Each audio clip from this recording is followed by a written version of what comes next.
We're up to the 7th match. Pro Wrestling Noah N1 Victory Tournament 2024. It happened earlier today, last night in Japan. I'm just now finally getting to watch this, but we're catching up, folks. We're catching up here, and you'll soon be seeing my videos the day of, the day after, very shortly after the show, like this one is.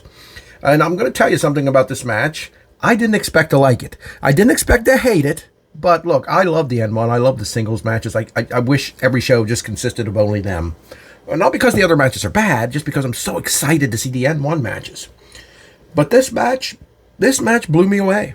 I borderline loved this match. Let me tell you why. First, let me tell you what the match was. Alejandro, AMAKUSA, Eita, Junta Miyawaki, and Shuji Kondo.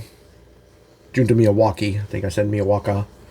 Took on Daga, HAYATA, Super Crazy, Tadasuke, and Yohei. Several reasons I didn't think I'd care for this.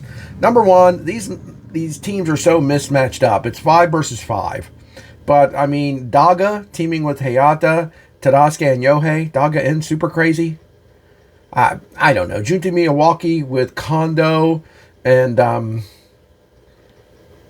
AMAKUSA and Alejandro, and I don't know. They're just all mixed up. I'm sitting here looking at these 10 names and it's making my head spin. So I expected not to like this. Okay, it's not an N1 match. A 10-man tag team. Mixed up teams that make no sense. But this is the junior division, and nothing makes sense in the junior division in normally a fun way. Honestly, it's just chaotic. Not necessarily the matches, although some of them are. Just they're so chaotic. They attack each other. They're friends one minute, they're enemies the next. The junior division in Pro Wrestling Noah is like nothing you've ever seen, but very, very good as well. But I love this. You want to know why? You want to know what made it over the top in the like position for me? It was elimination rules. Every multi-man match in the world, in every company, past, present, and future, should be elimination rules. I don't want to watch 4 versus 4, 5 versus 5, 6 versus 6. If it's just the first one that gets pinned loses the match. I don't.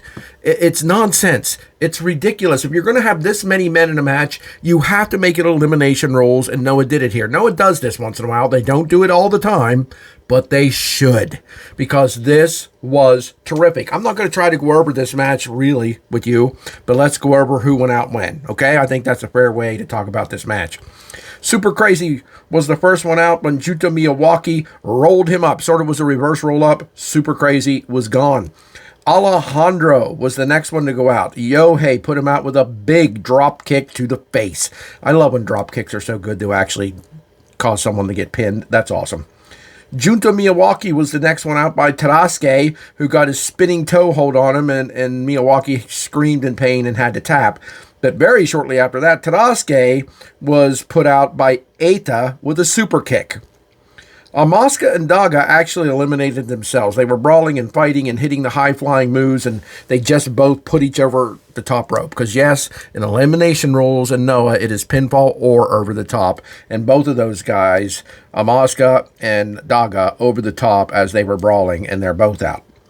Eita and Shuji Kondo versus Yohei and HAYATA is what we're down to now. The champions, Eita and Kondo, versus their upcoming challengers, Yohei and HAYATA. Yohei was the next one out when he was pinned by Eita. I didn't see here how that happened. I normally was writing how the pin happened. I did not write that one. But Yohei was pinned by Eita.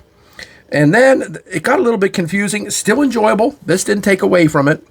But it looked like Eita was then eliminated accidentally by his partner, Shuji Kondo, over the top rope.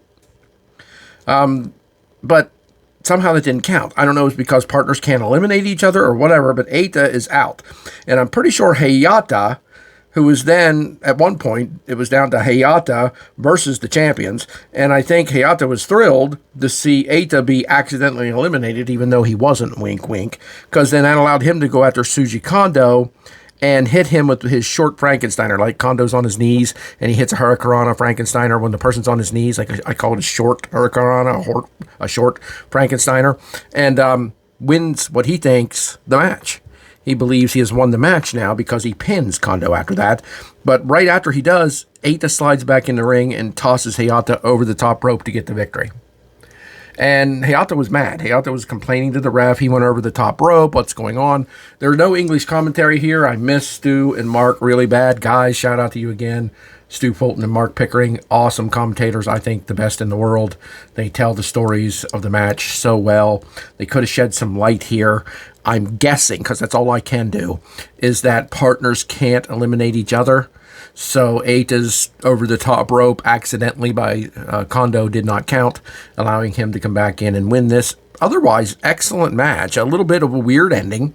Not bad. I think they did it that way on purpose to build heat, to build the tension between the two teams, you know, for their upcoming junior title shot. Again, Kondo and Eita, the junior heavyweight champions, and Yohei and Hayata back together after several years apart, challenging for those titles. So that's why that match ended the way it did. But I liked it. It wasn't my favorite match on the card. I still love the N1 matches much more, but I expected to just want this match to end, and I thought it would be far more chaotic. But thank you, Noah, for making this elimination rules, thus making a 10-person tag team match so much better.